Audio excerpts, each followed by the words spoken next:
Hello everyone, welcome back to another video of Editing Basics. In this tutorial video, we are going to learn how to add layers in Canva. First step is to open a browser. Here I am using Google Chrome.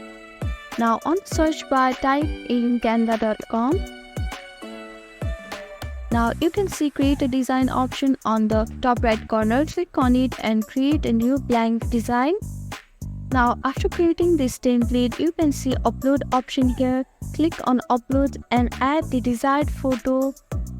Now you can add another photo here, and if you right click on this photo, you can see layer option here, and here you can see 4 different options.